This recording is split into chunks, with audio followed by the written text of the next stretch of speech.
I didn't say anything about fearing death. I said, you're going to die, so live now. It is about the Viktor Frankl perspective. It is about transcendence. But at the end of the day, you have to realize it's finite. So write down answers to these. Think about it. Envision it. Envision your funeral, right? Envision like, hey, my time's up. Now, find visual representations, pictures that are accurately representing the stuff that you've written down. Print them out, cut them up, paste them on a board. And then the final step is you have to take that board and you have to put it somewhere extremely obvious, somewhere you cannot avoid. You have to look at that thing every single day. You have to kind of allow yourself to be taken by it. And then after that, what you do is every single day, you just have to write down 3 things each day that you are going to get done that are going to bring you closer to that vision. Welcome to the Super Clinic Project Podcast, where we take regular clinic owners and turn them into cash-based multimillionaire entrepreneurs.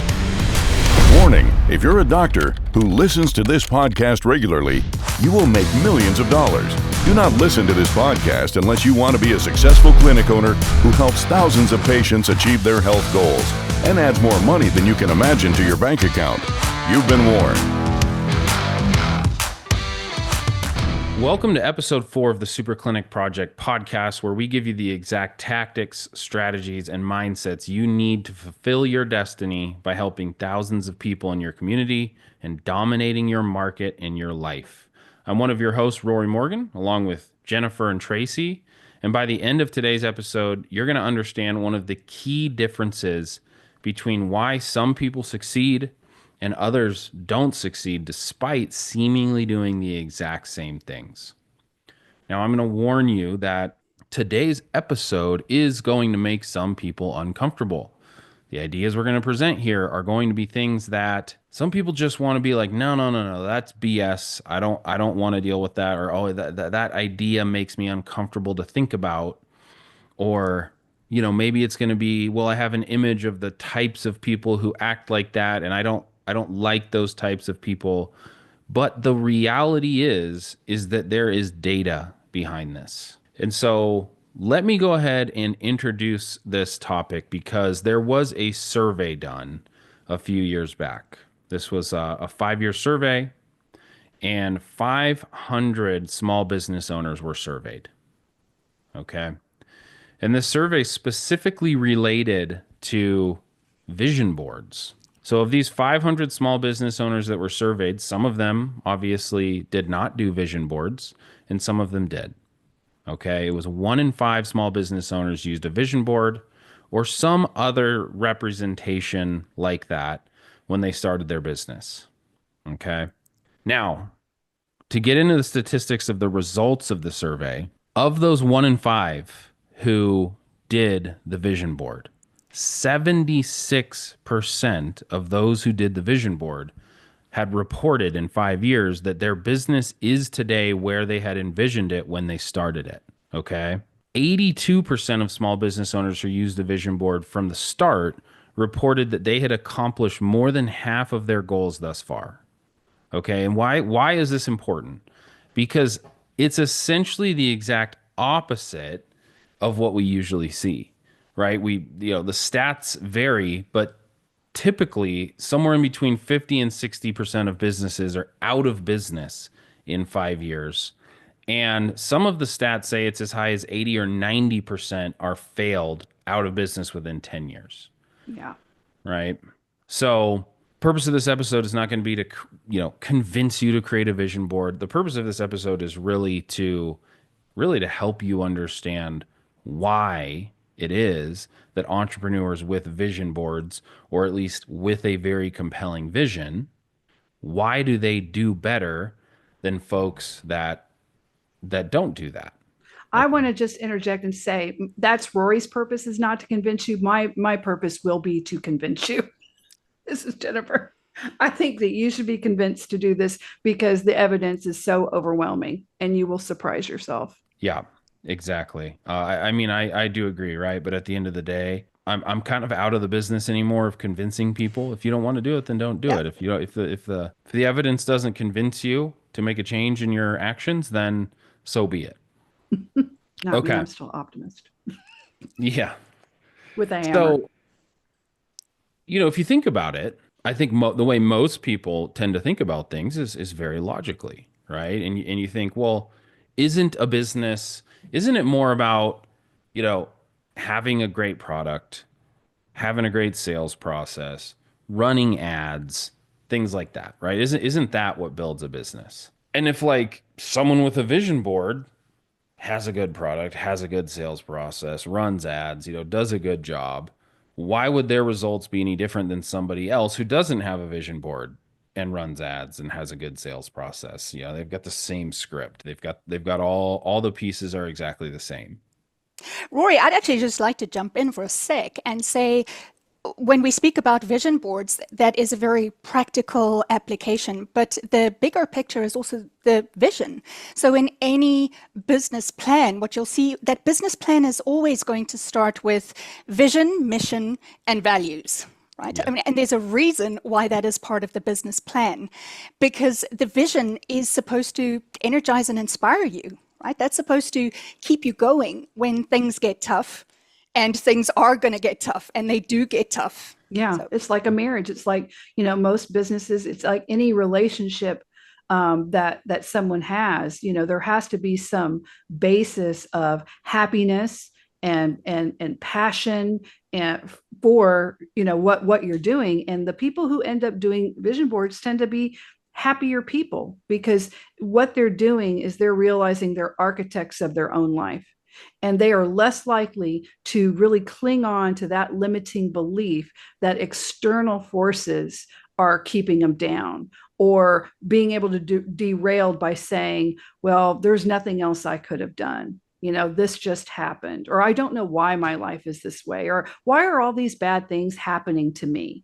The people who do vision boards are less likely to state or even think those very limiting and untrue beliefs. They become empowered.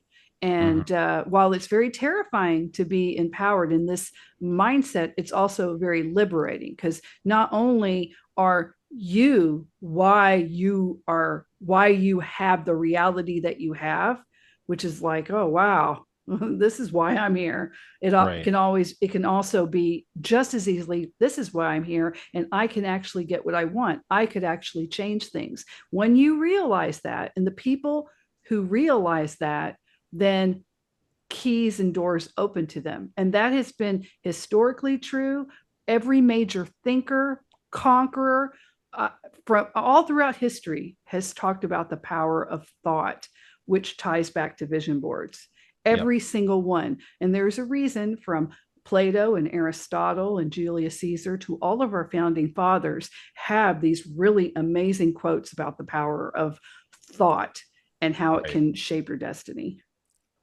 Yeah, and really what it gets down to is is basically most people don't lead their life, they accept it, Yep. right? And what that's getting at is what has been scientifically quantified in psychological study after psychological study is the idea of internal locus of control versus external locus of control.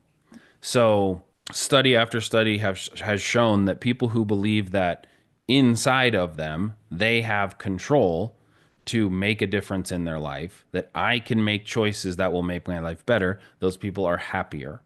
People who believe that, hey, I have control over my situation, I can change, I can make a difference, they are more successful, right? They have better marriages. They are better parents. Like in every single facet of life, people who have a vision for who they want to be, where they want to be, the type of person they want to act like, right? And they it's real to them, and they actually believe like, hey, I can achieve this. I have the ability to make a difference in my life.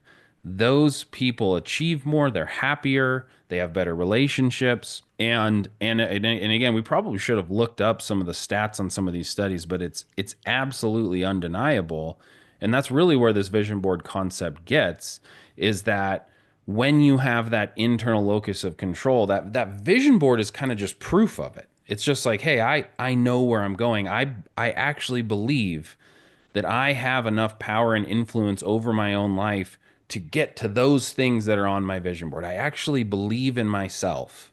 I don't think life is just happening to me. I think I can actually reach out and poke at the box around me, and I can change it and rearrange it and make my situation different. And when you believe that, you actually do act differently. You actually make different choices. You show up differently. You have a different energy, and everything that you do is more effective.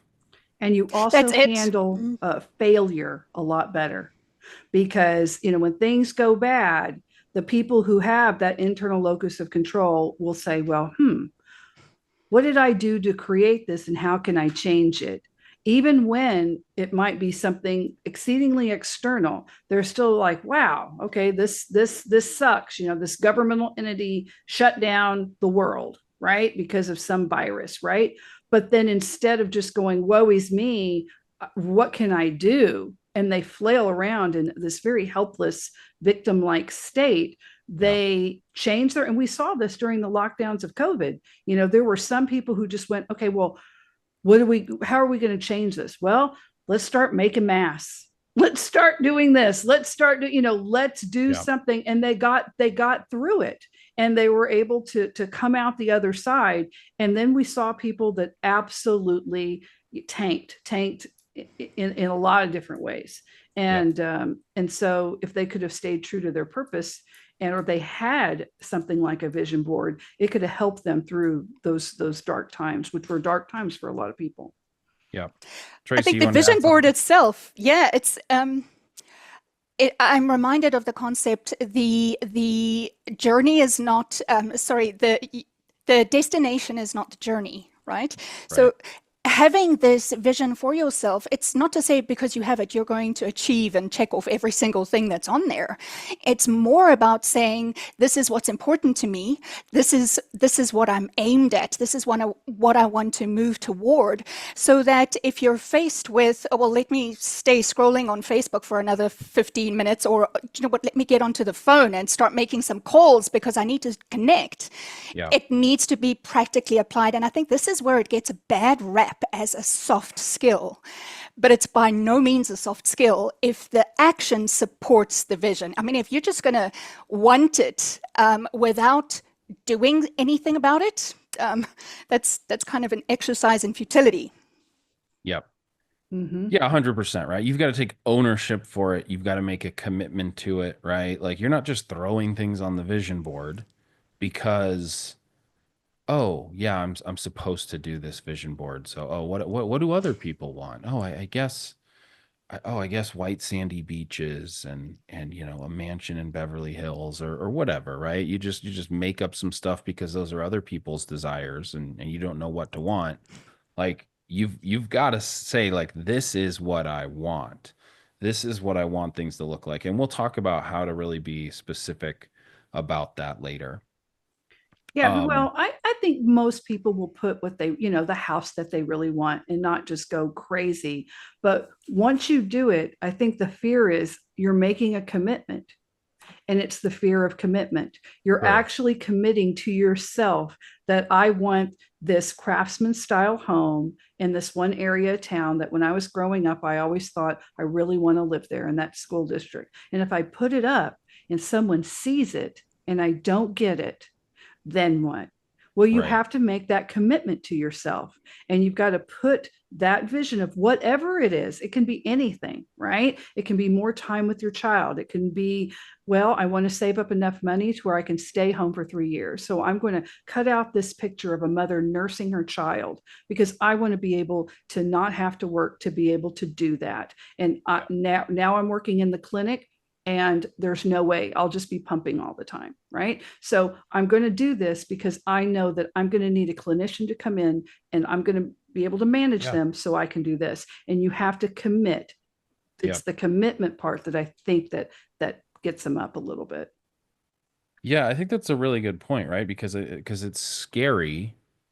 Like it's comforting to say to have that external locus of control and kind of say like somebody else is going to take care of me.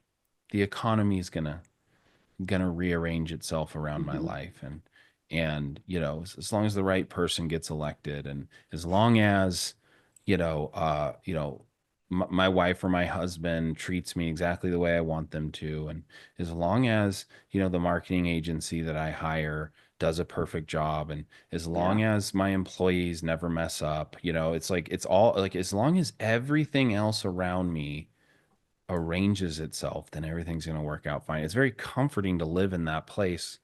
Of course, it's not comforting when you're laying in bed at night alone with your thoughts, and you kind of Right. have to deal with the reality of the situation.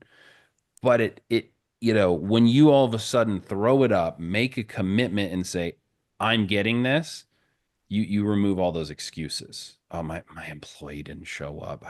You know, like, you can't say, oh, it was her fault or his fault. You can't say it was my wife's fault, my husband's fault. You can't say it's Donald Trump's fault or Joe Biden's fault. You actually have to take ownership, and a lot of people don't want to do that.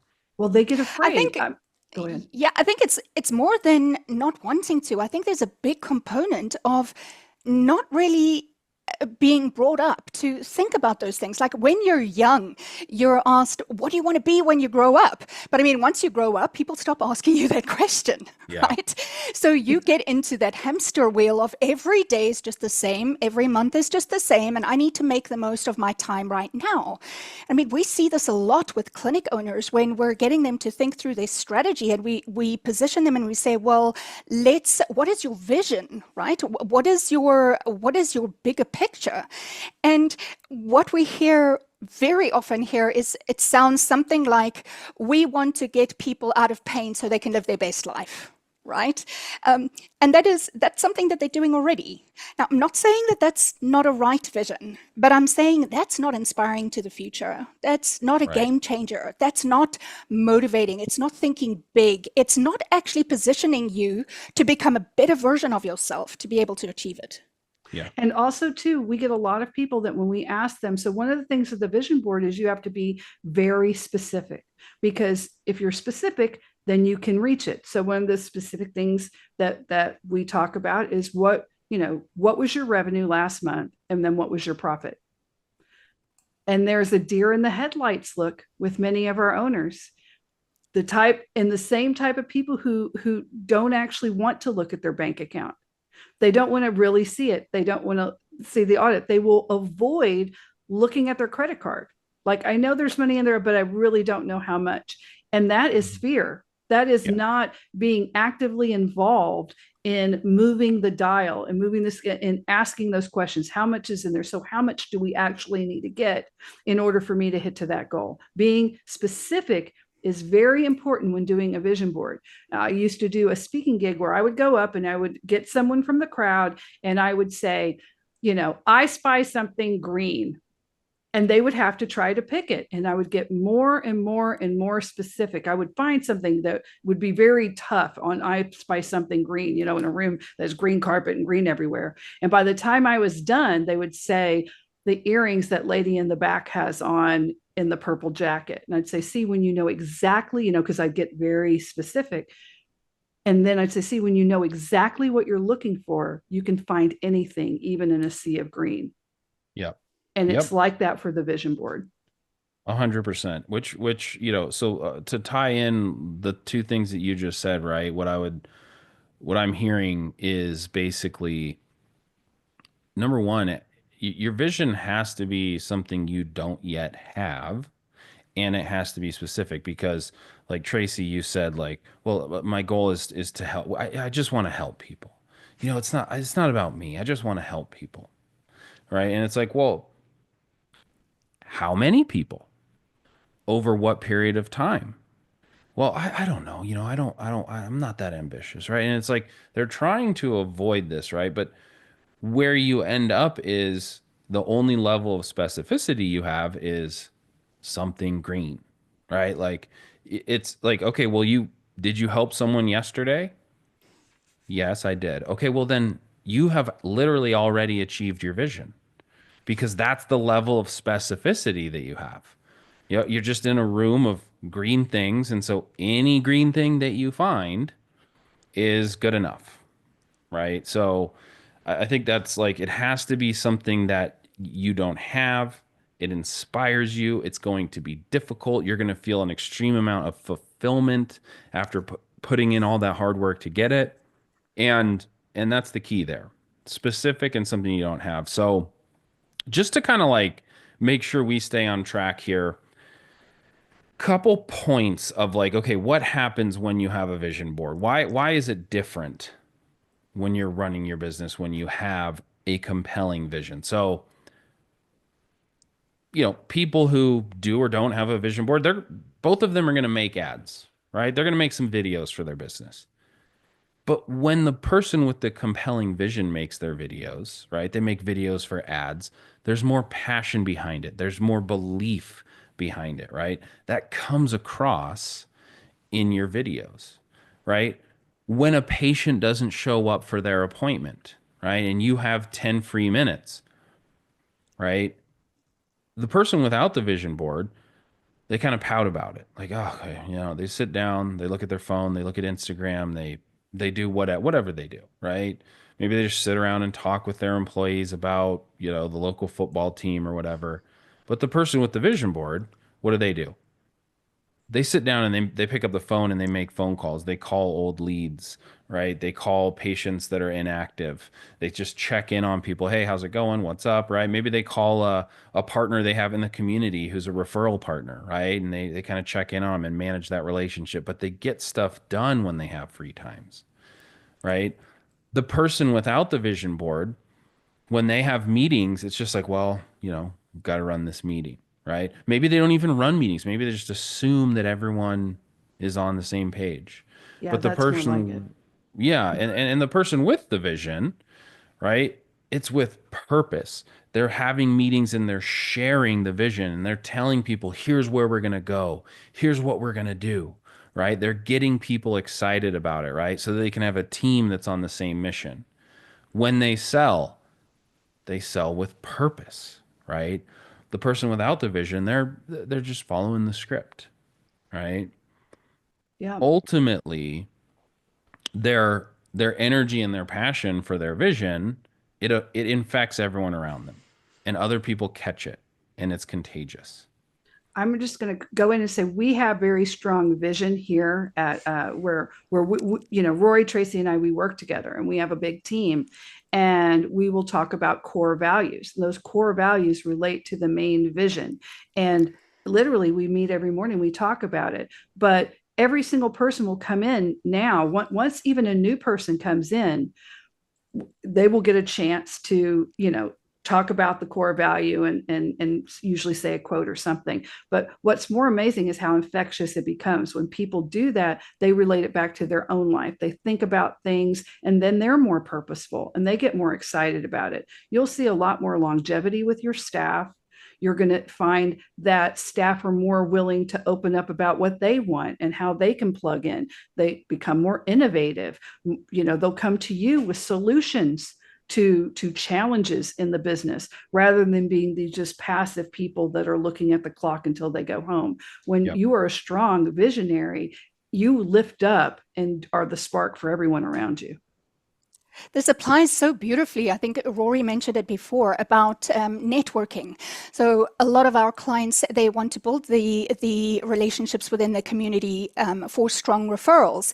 And what I often find is that they end up speaking about themselves, right? So they introduce themselves and they talk all about their experience in their clinic and their qualifications, and they make it all about them. And what we like to do with those individuals is to stretch them and to say, well, it's not really about you, right? What is the difference that you want to make? And you want to enroll this person into your movement. So instead of giving the whole pitch on every single thing that you've done for the past 20 years, you would say something like, we want to improve our community and let them live, play, and work harder for longer, into their ripe old age. And as soon as you position what it is that you want to do, the other person understands, how can I buy into that? What could I do about that? Rather than, why the hell is this person telling me all this information? Because I'm really Yeah. not interested. Yeah. my degrees and my credentials and my equipment and My um, specialized technique. yeah, Yeah, you have 100. to talk to people and the what's in it for them to talk to you Yep. and get creative with that. Yeah. Okay, well let's get specific. And you're gonna want, if you're listening or watching, you're gonna want to pull out a piece of paper, maybe a couple pieces of paper, or pull up, Google Documents or something. And here's a few questions. So you really do want to write this out, okay? And we'll keep it simple here. You can get more in depth in, maybe in our mastermind and our free programs that we offer. But number one question is, what is important to me? Right? And I want you to be selfish when you answer this. So just like let's give you a couple examples of what we mean when we say selfish, right? Because I think people have a tendency to sort of, when I say what's important to you, they have a tendency to think, well, what am I supposed to think is important? Like what does society think is acceptable? And really when you think about the quality of your life, it's going to have a lot more to do with how you spend your moments with your family, with your wife, with your husband, with what you actually do with your time, right? And so, you know, what might be important to you if you're a man is, well, that my wife respects me and she believes in me and she's thankful for the life I provide. That's way deeper than, oh my gosh, what's important to me is to help people, right? Now, it's okay if helping people is something that's important to you as well, right? But do you want to help people in a way where, number one, you have tons of respect for yourself because you've gone out there and crushed it in business. You've gone out there and just dominated and just made a difference in people's lives, and your wife can see that and she's thankful and respectful for what you've done? Or do you want to help people in a way where, oh, yeah, well, like at least I'm helping people, right? And you don't really respect yourself, and you don't really progress, and you don't get that respect at home, right? And that's just one example. Yeah, Rory, you're talking about making sure you're clear on your values Right. because it needs to connect with your values because you are going to make decisions. Your behavior is going to reflect what is important. So if you can really connect with that, that sets you up for success. Yep. Yeah, what person do you really want to be at when all is said and done, who really are you and who do you want to be? Because you can be that anytime you decide to. You just have to commit to that. 100%. Yep. So another question, what specific things excite my soul? Like what do I get fired up about? Right? Another word we could use for this is like what's my calling? Like what do I feel pulled towards and drawn to, right? Um what do I want the world around me to look like? And guys, I've got to say this, don't take some stock generic answer, right? Don't just take world peace and, the hungry are fed and blah, blah, blah, blah, blah, right? Like when I say the world around me, I mean the community that you actually have an impact on, the people that you're actually interacting with, right? Most of us listening to this, unless Elon's listening to this, I don't know, maybe he is, but most of us probably aren't gonna like, you know, have any impact on, world leaders in India or Africa or something, right? We're going to have an impact on our little bit of the world around us. What do we want that to look like? What skills do I have that can make the world look more like that? Right? How can I actually do things to achieve that? All right, so I want you to go ahead and write those down. Pause the video, pause the podcast, write it down because this stuff is really, really important, right? You've got to get clear on this. Next set of questions. So, how exactly do I want to be spending my time each day 10 years from now? Actually take the time to think through like a day in my life 10 years from now. I'm going to be 40. I'm going to be 50. I'm going to be 60, right? I'm going to be 72. How do I want to spend my time? Do I want to be on the golf course? Do I want to be working my ass off 60 hours a week? Either one of those is fine, but you just have to decide like what do you want, right? Do I want to be, relaxing with my wife on a beach? What is it that you would make your soul come alive? Who exactly do I want to be spending my time with? What are the people I want around me, right? What are we going to be doing together? Who do I want to be at my funeral when I die? It's kind of Not an my awkward question. favorite. Right. Well, Tracy, I'll let you explain why that's not your favorite, but let me tell you why it is my favorite, because it's the fact that we are going to die that gives our life value. Why would we ever do anything productive if Because we're we gonna were immortal? live first. Well, that's right. But right. But I mean, at the end of the day, I mean, if nothing, if I just there was no end to this ever, I would like, what incentive would there be for me to build something for my kids? What incentive would there be for me to do anything other than just be drunk, high, get as many women as I could, just live totally hedonistically, only for the pleasure. Like, why would I do anything but that if there was no eventual consequence at any point? That's an interesting question. We can probe it because I think there are some people who feel that way, and other people would be like, no, because I just am who I am. And I That's who I would am. want to do that for my kids. And I just want to live in that good way, like in a way that I feel and value as good.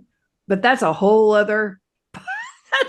Sure, other maybe, but podcast. I don't think we It would have kind of those feels like a values. stick. Like you better get the most out because you're gonna die. I just I don't like But I that. get it, like I grew up Catholic, Yeah. then converted to Orthodox, Christian, which it's very much about what's going to happen. And that's what keeps you in line. So I do get it. Yeah. Yeah, well, I mean, I do have evidence on my side because death is undefeated and everybody does die, right? Yeah. And most people have regrets at the end of their life.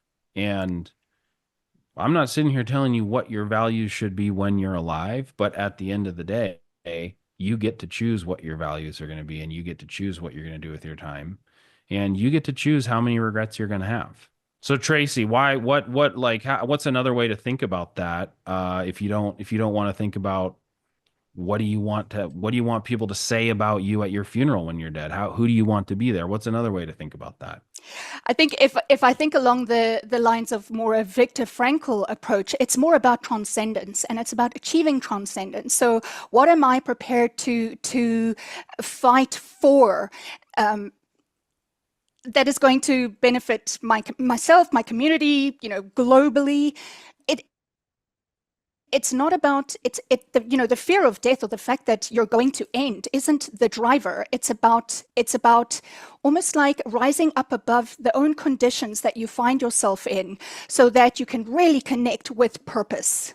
And purpose I don't feel is connected to death. For me, purpose is very powerfully aligned with living, with steady progress, right? Purpose, if you're achieving it, like you said, it means it's not big enough. So it's about the doing rather than at the end when you're not doing. But I do understand the perspective that from a regrets perspective, because if you don't take action, there are going to be regrets. Yeah, absolutely. Yeah. Well, I think that perfectly actually dovetails with what I was saying, because I didn't say anything about fearing death. I said, you're going to die. So live now. Right. I mean, I totally agree. It is about the Viktor Frankl perspective. It is about transcendence. Right. But at the end of the day, you have to realize it's finite. Right.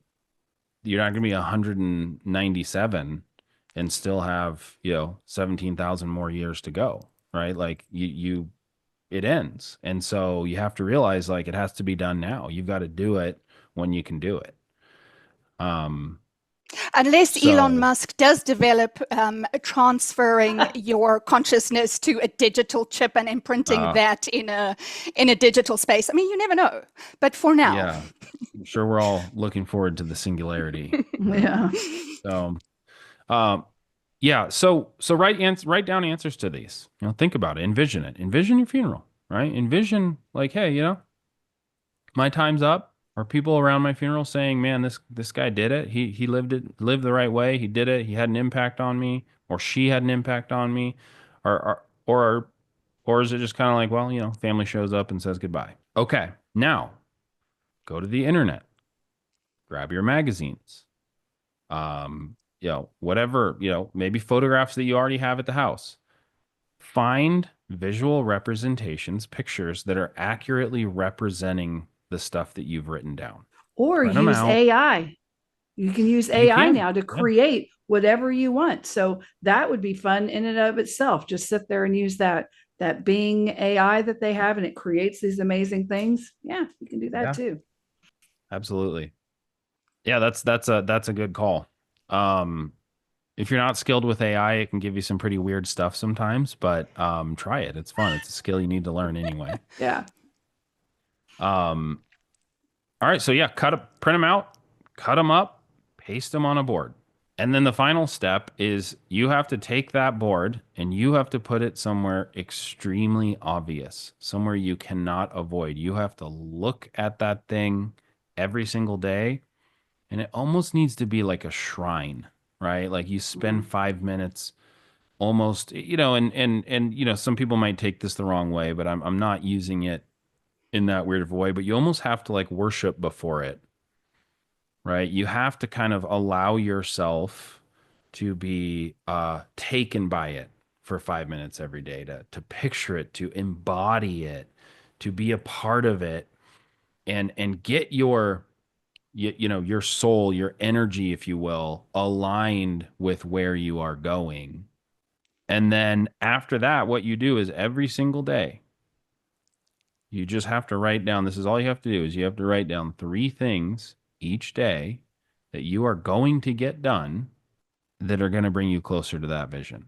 If you just get 3 things done, right? They could be very small things. It could be just like call so and so and confirm XYZ, right? But you don't go to bed until you get those 3 things done.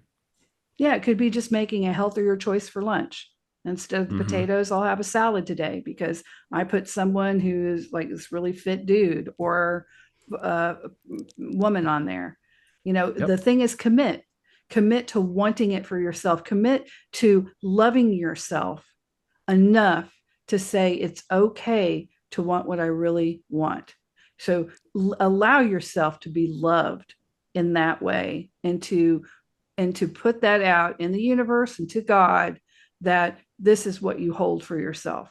And depending if you're religious or not, just say, God, I just want to be on the path you want for me, but these are things that are burning inside of me. And if you believe God put them in there, help me. I'm going to commit to doing what it takes, or whether it's the universe. And when you can commit to yourself and love yourself, Yep. it's amazing what wonders will start to happen in your life. Yeah, absolutely. And if you get 3 things done every day, that's 3 more things than most people, right? And over the course of a year, you've done 1,000 things to move you closer to your vision, Yep. well over 1,000, right?